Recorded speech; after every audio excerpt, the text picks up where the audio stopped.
And so yun po mga kabayan, andito na po sila Gina May. So magdala po tayong grocery at bigas po sa kanila. So ito po yung isa sa mga batang ating tinutulungan po dito sa Batangas. Hi Gina May!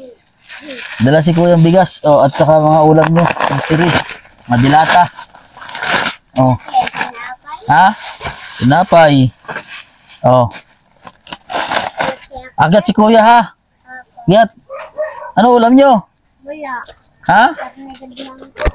Ano? Karning manok.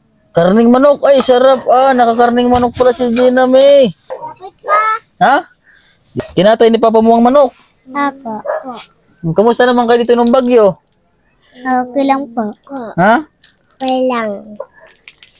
Pumunta po ako dito sa kanila nung kasagsagan po ng bagyo. Ang problema nga lang po ay wala daw kayo dito. Saan kayo pumunta?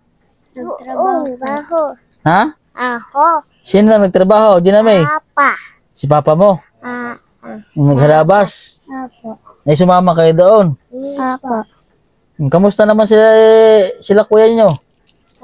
Doon sa Quezon. Sa Quezon na sila. Nalagad ni mama. Dinala ni mama mo doon sa Quezon. Apo. Sila po kasi mga kabayan ay broken family. Bali po naghiwalay po silang mag-asawa. So, yung asawa ata ni papa nyo ay nagkaasawa ng iba. Ha? Apo. So, yun, nagkaasawa po ng iba. Tapos parang nangyari ay naghati po sila sa anak. So ito po yung natira yung sa dalawa. Pero dati nandito yung kuya nyo. Sino nga isa? Janly. Si Janly. Andito yung si Janly. Tapos parang nagbakasyon sila. Tapos yung nabalik, ito na lang yung dalawa. Ito pala hindi naiwan to si Gina May. So itong bahay po nila kahit paano po ay naayos-ayos naman . Si Janly nandoon. Ano yung pangalan mo? Gerald. Si Gerald. Ito si Gerald pala. Si Gina May. Ilang araw kayo doon? Matagal-tagal din kayo doon? Apo. So kasi para magdadalawang linggo bago po sila na balikan dito. At yan nga, may update naman tayo kung sila nakauwi na. Ang tagal nyo hindi nakawag dito . Doon pala nagtrabaho sa papa niya. Dito pala, walang trabaho sa papa niya dito? Wala po. Ay, dumadayo pa si papa mo doon para magtrabaho. Ano Gina May? Kamusta naman? Tumaba na siya. Laki na. Una nakilala ko po ito si Gina May. Maliit pa ito. So siguro mga mga magto 2 years na. 2 years na nga mahigit pa. May mga yan, mga dilata. Ulam nyo. Mga pagkain. Ha?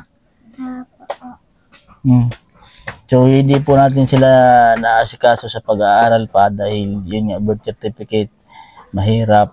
So kausapin natin yung papa nila. Andiyan siya si papa nyo? Andiyan? Kay Lolok, dito ka nga po muna. Kahit na. Ha? Akit ka dito. Dito ka. Dito ka. Akit ka kay Lolok. Pero siyempre hindi naman na. Buti din, wala din. Buti naman po at yung mga anak niya ay hindi niyo iniiwan dito. Katulad dati na iniiwan nyo. Nasama ko na po yan, sir. Oo. At baka mahirap na at baka makuha ng DSWD yan pag iniiwanan nyo. Ay, kung sinasama yan, yan, dalawa na yan, sama ko. Oo. Kung saan po ako, kung ako may, siyempre po, kung saan ako mapunta, Sinasama niya. Buti naman po at sinasama niyo na. Hindi niyo na pinapabayaan. Ito ba, Kuya Lulok, itong dalawang anak mo ay may birth certificate ba ito? mayroon po yan. Pero nasa Quezon lang nga po. Pwede kayang yung isa naman ito, sir. Ito mayroon naman po. Ito rehistro nga lang, may rehistro siya po. Nasaan po ang rehistro? Patingin po. Hindi sa yan nga, nasa Taisan. Saan? Sa Quezon?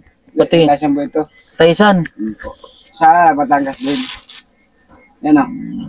Patingin po kayo Lulok at paparalin po natin yung anak niyo. Julami. Yan, Julami. Saan niyo dito nakuha? Sa po yan, kinuha.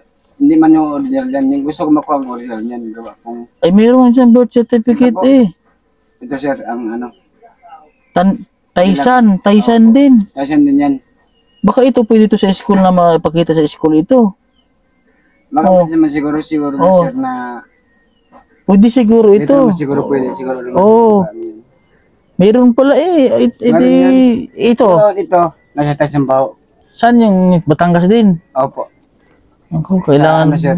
Sa Tyson Hill. kailangan kasi pag kung saan Sa yung, Tyson Batangas din po. oo, kasi kung kailangan, kung saan, tatanong ko rin dun sa munisipyo, pero ito, okay na ito. Ano, So, gusto niya itabi niya po kayo lulok yan ha. Opo. Kasi yung anak nyo, para makapag-aral. Opo. Ito po, ang iniingatan ko po, sir. Ilang taon na ba si Gina May? Kailan siya pinanganak? Tinan po natin. Ano, July 1 yan. Ay, nalagay dyan, July 2. Oo, pero July 1 talaga siya.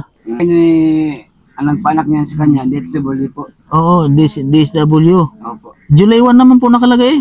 July 1. Oh, 2020. Yun. Pandemic ito. Opo. Di ba ako nag-anak pa ba? Oh, diwa. Oh. July 1, 2020. Bali, 5 taon na siya. Dapat ngayon ay kinder na siya. Hindi sakto, sunod na taon. Mag-aral na ikaw ha. Wala po sir, wala po kami. Oo, ako pong doon. Basta makapag-aral yung anak niyo. Kaming, alam mo na sir, wala po kami. Tira. Mag-aral na ikaw sunod na taon ha. May birth certificate pala si papa mo. Ay, ikaw. Ito, okay. Ito, kailangan para makapag-aral din ikaw. May birth certificate naman pala. Pero titingnan ko rin kung mabulat-lat natin dyan sa munisipyo. O baka dyan makuha natin. Ha? Opo sir. Para makapag-aral. Basta alam mo lang kung alam mo ang birthday nito. Si ano yan? December 23. Opo. Kailan pinanganak? 2000 Nakalimutan ko na sir. Ayun lang, kailangan magkatugma doon sa birth certificate. 2000. Hindi, alam naman siguro ng asawa mo. Kuya, Yun na, nahawak nun eh. Ako sir. Pero nasa asawa mo ang birth certificate naman ito. O hindi pwede naman niya ipadala dito para makapag-aral yung anak mo. Hindi nga po madala sir eh. Papadala yun. Ipapadala niya yun. Ibuga sa akin at gawa ng... Para makapag-aral naman yung... Nagbago ko na sabihin na kami hiwalay na po sir. Hindi lang po sa ganun na... na kami magbalikan pa. Lami! Oo. Malabo na siguro sir. Kami magbalikan pa na. Hindi na po. Ayaw ko na. Kumbaya. Buti, hindi ka ba naghanap ng bagong asawa? Hindi pa po sir. Ha? Mahirap mo eh. Mahirap buhay. Bahin ko man yung anak ko bago ako mag-asawa. Di kung... Okay na. Ginawa pa ko ka. Bago ako po mag-asawa sir. Yung anak ko malaki na. Malaki na. Opo. Sana di sana nakapag-aral ito si mga anak mo. Ito nakakalahan ito eh. Hindi po wala problema yung anak mo kasi may birth certificate. Yung iba nga ay namang problema nga ako sa iba at walang birth certificate. Yung ibang mga batang tinutulungan ko makapag-aral. O itong mga anak mo ay kompleto pala lahat. Oh. Wala na akong patustos eh. Siyempre, ako sir, siyempre mahal din. Alam niyo po yung sitwasyon ko sa buhay ko. Gayon lang. Jadi pag itaguyod nila atong tulungan lang yung anak mo para makapag-aral. Ha? Kasi yan ang magandang pamana sa mga anak, yung pag-aaral. Kasi sa panahon ngayon kung walang pinagtapos, kung walang pinag-aralan, ay talagang tama yun sir. Mahirap talaga makahanap ng trabaho. Depende rin sa tao sa pagdiskarte. Pero mas maganda talaga kapag nakapagtapos ng pag-aaral. Kahit saan ka man mapunta, may diploma, makapaghanap ng maayos na trabaho. Wala po eh. Dali lang yan. Pakita natin sa school. Saan ba siya mag-aaral? Din sa Dito po, sa Sambaga. Kailangan kasi dalawa sila para may kuya magbantay. Pwede naman sila magkaklasin dalawa eh. Kasi ito nakapag-aaral na ba to? Hindi pa. Hindi magkaklase silang dalawa para may bantay. Malayo kasi kayo sa akin eh. Hindi kung malapit lamang eh. Katulad ng mga kapatid niya ni bodyguard. Doon malapit sa amin. Di natitingnan ko sila pag asikaso sa pag-aaral. Nakita ko sila araw-araw. Kung nag-aaral o hindi. Nababantayan ko. Dito kasi kayo malayo. Nasa bundok kayo. Ha? Kuya ha? Ayan, so yun po mga kababayan, nagdala po tayong bigas kila Ginami at kay Janmark, Gerald. kay Gerald. Ayan, so ito po yung isa sa mga batang ating tinutulungan dito.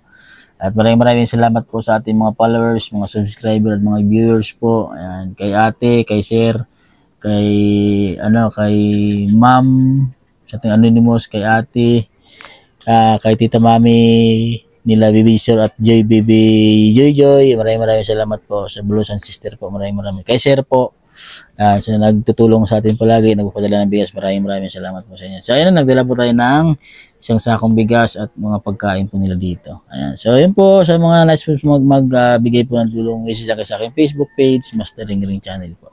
Ayan, bye-bye ko. Sige.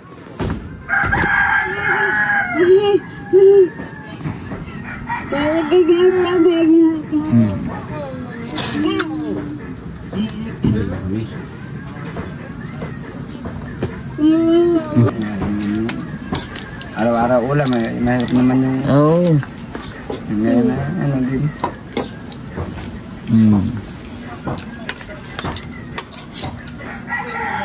Okay.